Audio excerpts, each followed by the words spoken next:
Hi guys. What we're going to be talking about today is the new peer review process. As you probably know, we are changing the peer review process to put it into two different sections. There's going to be a record review, which is done on an administrative side. And what we're going to be focusing on in this training are the peer review discussions that we hope we're going to begin to use to help add quality to service delivery at Turning Point. These discussions are going to be a little different than kinds of discussions we've had before. That's why we have these trainings. We're going to teach you how to do a concise clinical presentation.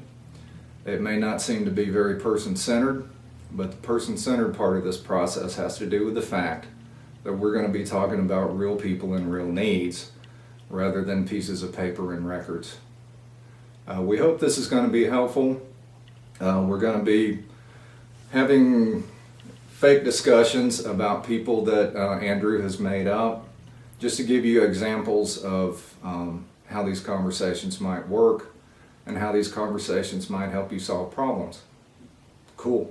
As I said, sometimes these presentations seems to be pretty concise, but what we're going to do is teach you a way to deliver a lot of really relevant information in a pretty quick period of time. And so Andrew's going to be talking about Betty, and we're going to try and solve a problem for Betty. All right, what I wanted to bring today to the present challenge is Betty is very irritable and she's lost initiative to participate in activities she normally likes. She also stopped taking care of her appearances. Betty's 19 years old. She has sleep apnea, gastroesophageal reflux disease, and moderate MR.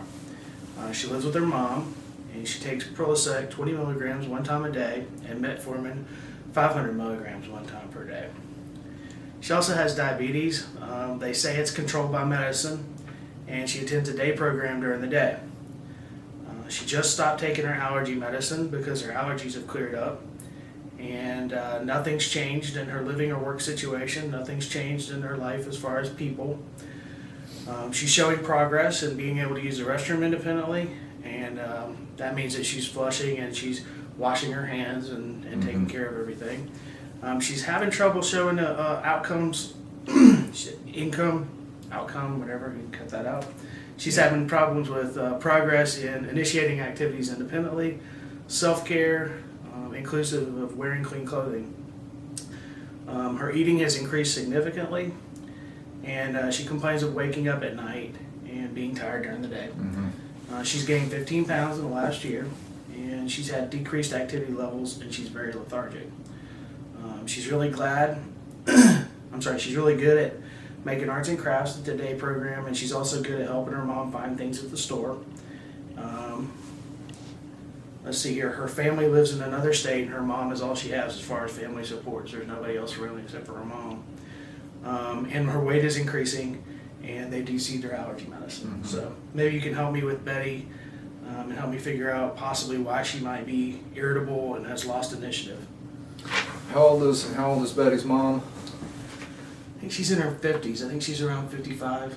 And Betty's how old? 19. Does she have a regular physician?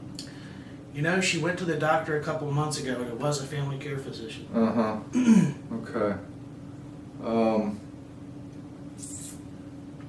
I guess the metformin is for the diabetes, and if that's controlled, the sleep apnea can cause all kinds of problems, because if she's not getting enough sleep, Right. she's not getting enough oxygen,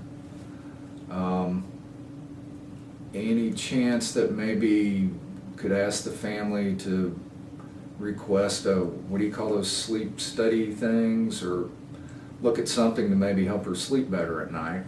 Right. Yeah, they have the last time they went to the sleep doctor was probably about 4 years ago. And she has gained 15 pounds. Yeah, that's really interesting. And so she goes to a day program, and that's working out for her. Right. But other than the day program and her mom, it sounds like she's fairly comfortable moving around her community. Mm-hmm. I I got a feeling we're looking at a medical issue. Yeah, I think you're right.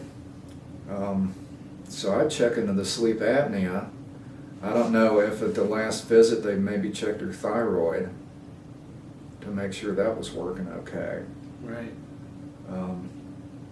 The weight gain, does she follow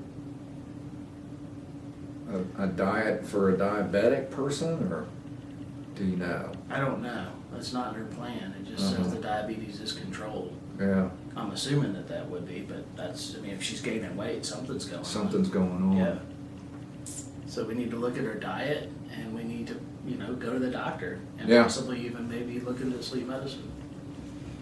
Okay. Yeah, and I don't know if she's got a care coordinator, but maybe making those suggestions formally to the care coordinator, and then if the care coordinator won't communicate formally with Mom and Betty, then maybe writing them a short note to say these are some ideas to talk to your doctor about next Okay. time you go. I'll make a note of that. And see Hey, because it is, the lethargy, the weight gain, trouble sleeping, the fact that she's more irritable. I mean, that could be a number of things, but you'd certainly want to rule out any medical issues before you move to something like, well, maybe she's depressed. Right. Well, she has no history of any kind of depression or psychosis, and I've never known her to be on any psychotropic drugs. So. Yeah, doesn't sound like she really needs it. I do think it's a medical issue, so Okay. maybe we can help the family look into that. Well, I'll make a note here and follow up with my supervisor in the next meeting. I guess that would be that part that says clinical follow-up at the bottom of the page. Right.